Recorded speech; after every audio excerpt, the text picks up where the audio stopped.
How's it going, guys? I am really excited. I have some really pretty plants to get on the ground today.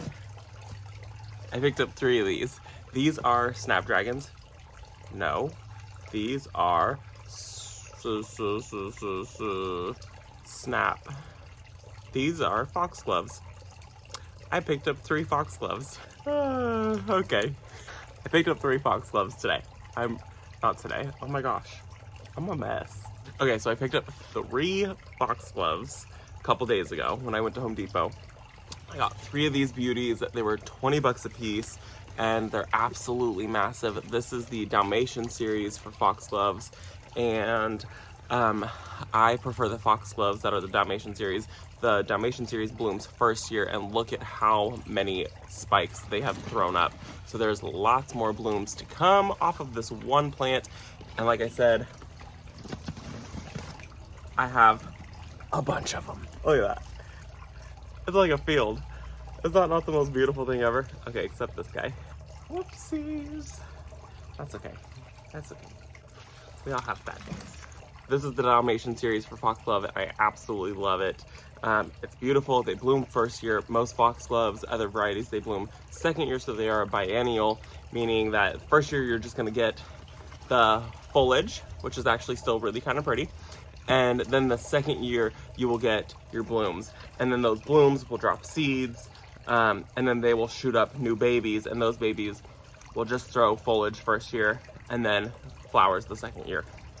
So if you're wanting blooms from foxgloves first year, make sure that you get the Dalmatian variety, or the ones that are already in bloom, whether it's a different variety, at your local garden center. So 3 of these, they were $19.98 a piece for how big they were and how beautiful they are, and like the impact that they're gonna make immediately in the garden. I thought it was worth it.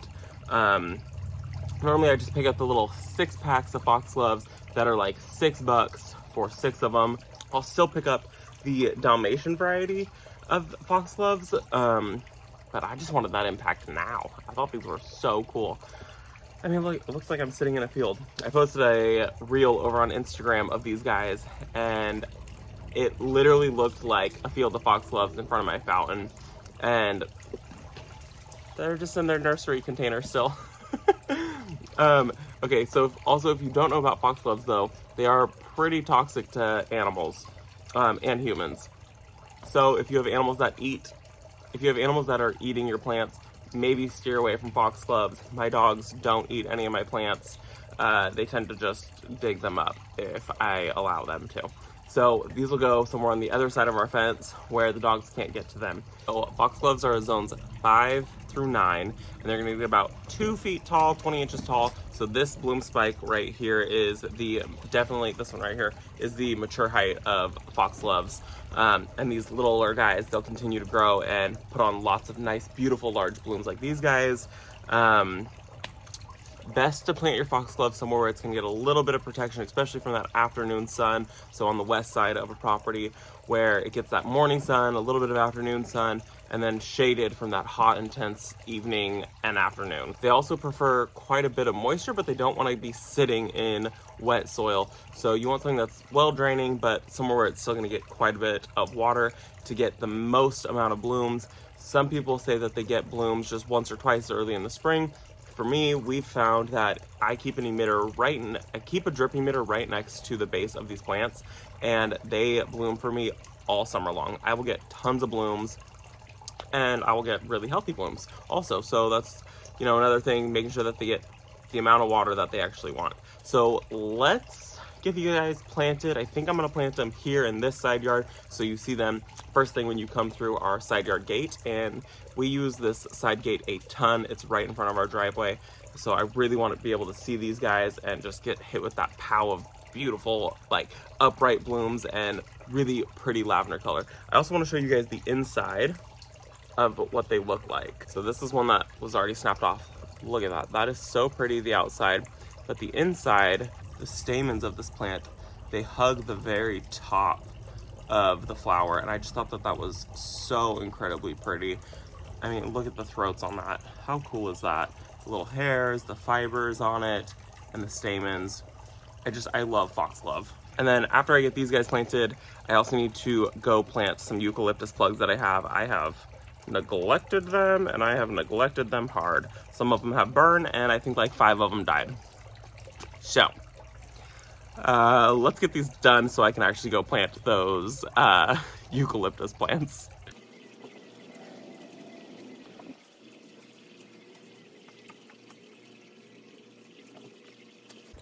Yep, that's what I want to walk in and see every time.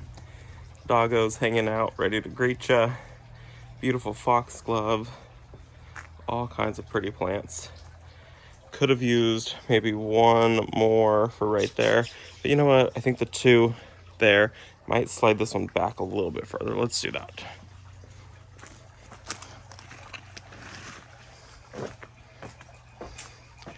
There we go. That's better.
Well, that is a nice little pop of color. Love having these here on both sides as you walk in. That's just gonna be so pretty, especially as these fill out with even more bloom spikes. I just can't wait. And then I also have some amaranth tucked in right there. So that'll be really tall little bloom spikes also with that tucked around the corner. So these are gonna be so pretty. I am very, very happy with how that turned out. I am in the cut flower part of our garden, and I'm planting some eucalyptus where I thought some of my dahlias had died. So I've got a few of them, and the tops of them looked like this. They're ones that I started from seed. That is dead. There's no life left in that at all. Well, I just kind of pulled the whole plant. Let me get some more where it's a little more shaded. So I pulled the whole plant, and look it. There were little tubers, 3 of them, that started to grow, and they pushed out a little growth point. So I guess I'm gonna try to replant this and see what comes from it.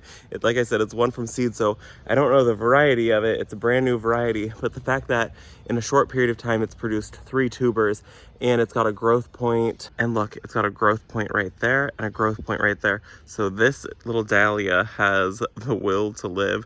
So I'm gonna go ahead and replant that, even though I thought it was dead. And I have a few other ones that looked just the same as this. So it's just crazy how resilient plants really are. And you can see this guy is so tiny, but the roots on it are healthy. The tubers on it look great. It's producing a 4th one kind of like tucked in there. I just can't believe it. It looked dead from the top.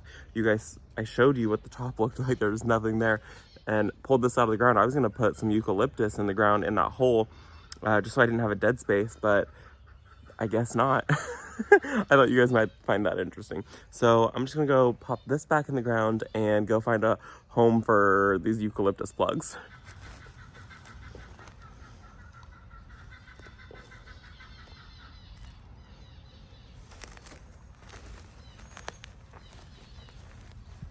Okay, and then these right here are my eucalyptus plugs. I have 4 of them. I did not take very good care of these guys, but I need to find places to tuck them in. I really want eucalyptus for bouquets this year. Even these like little tiny guys right here, these smell amazing. You can see the burn on them. I told you I abused these. So I gotta find somewhere that I can plant these, and it's gotta be somewhere in this flower field that gets the most sun. So either that bed or that bed right there. But I don't know. I don't know where they're gonna go.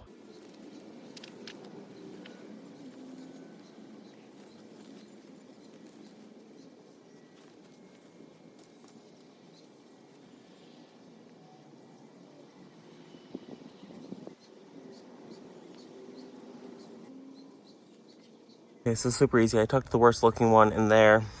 And then this is the Dahlia bed. And I just kind of tucked 3 in right there. Yeah, so it'll just be a little grouping of 3 there. And the one over on this side. And then I had one more that I found.